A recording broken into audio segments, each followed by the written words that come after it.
첫 번째 경기 수원FC 대 전북현대의 분석 시작해보겠습니다. 김은중 감독 체제의 수원FC는 3-4-3 포메이션을 바탕으로 점유율보다 직접적인 전진 패스를 우선시하는 스타일이며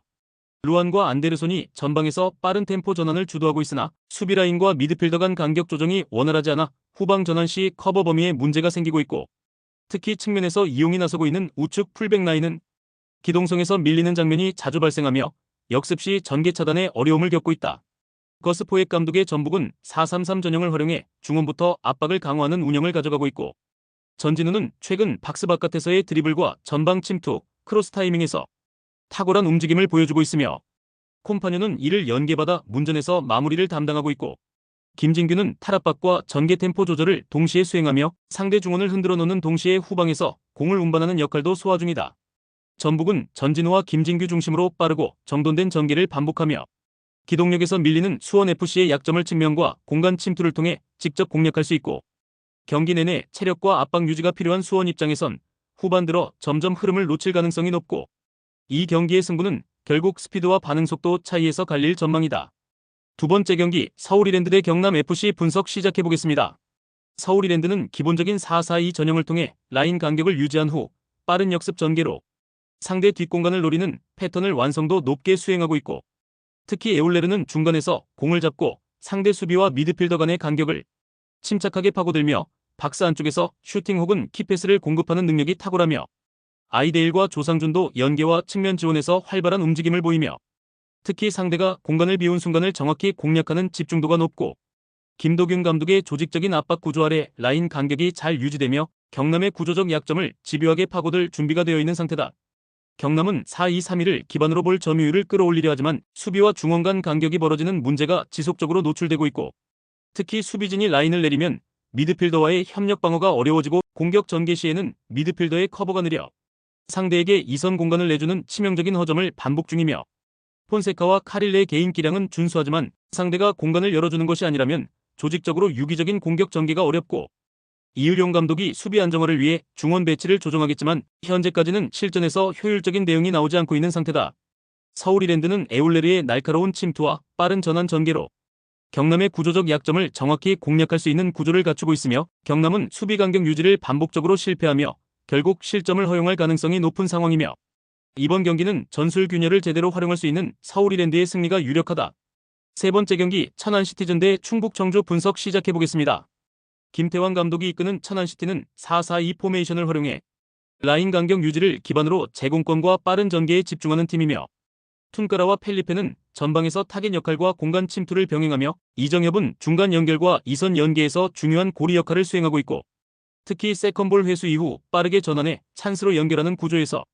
점점 완성도가 높아지고 있으며 홈 경기에서는 집중력도 높게 유지된다. 권오규 감독의 충북청주는 4-4-2 포메이션을 유지하며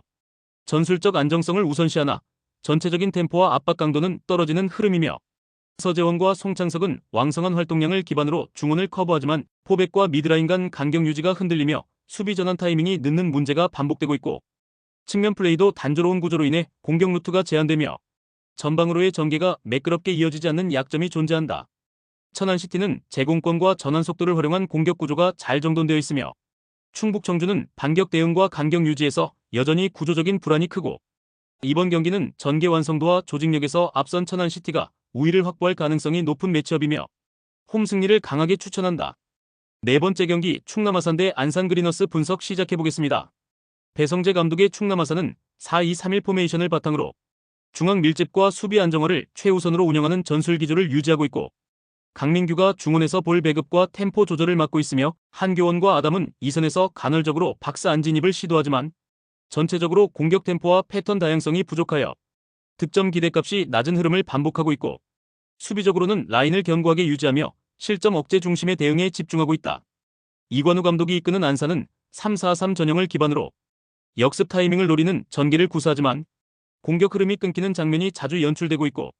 강수일과 사라이바는 빠른 발을 보유하고 있으나 연계와 마무리 연결 지점에서 효율이 떨어지며 라파의 전개 연결도 매끄럽지 못한 흐름을 보이고 있고, 수비에서는 파이브백 형태로 전환하며 공간 차단에는 능하나 전방 전개에서 창의성과 완성도가 부족한 흐름이다. 충남 아산과 안산은 모두 수비 간격 유지와 전술 응집력은 갖추고 있지만 공격 루트와 전개 완성도에서 명확한 제한을 드러내고 있고, 이번 경기는 실점 억제 중심 흐름이 우세하며 무승부 시나리오가 가장 설득력 있는 선택지고 무승부를 주력으로 가져가길 추천한다. 다섯 번째 경기 부천FC 대 인천 유나이티드 분석 시작해보겠습니다. 이영민 감독 체제의 부천은 3-4-3 포메이션을 기반으로 탄탄한 수비 라인을 바탕으로 빠른 측면 전개와 세컨볼 전환에서 강한 전술적 응집력을 보여주는 팀이며, 공민현은 박스 안에서의 위치 선정과 제공권 싸움에서 안정감을 주며 갈레고와 바사니는 양측면에서 속도감 있는 침투와 컷백 플레이를 통해 박스 근처에서 득점 기회를 창출하고 있고, 특히 수비 이후 반격으로 전환되는 타이밍과 템포 조율 능력이 안정적인 흐름을 형성하고 있다. 윤정환 감독이 이끄는 인천은 4-4-2 포메이션을 유지하며 무고사, 제르소 중심의 전방 파괴력은 존재하나 수비 시 포백과 미드필더 간 거리 조절 실패가 빈번하게 나타나는 흐름이며, 센터백 김건희와 박경섭 조합은 속도와 커버 타이밍에서 불안감을 드러내고 있으면 측면 윙어들의 복귀 속도도 늦어 전체적으로 역습 차단이 어려운 구조적 약점을 노출하고 있고, 공격 전개 시에도 길어진 템포로 인해 수비 간격이 벌어지는 패턴이 반복되고 있다. 부천은 세컨볼 회수, 제공권 활용, 측면 돌파 등 모든 공격 루트에서 실전 대응력이 뛰어난 전술 구조를 갖춘 팀이며, 반면 인천은 수비 전환 지연과 뒷공간 커버 실패가 반복되며 결정적인 약점이 쉽게 드러나는 흐름이며, 이번 경기는 부천이 경기 흐름을 확실히 쥐고 승리를 가져갈 가능성이 높다.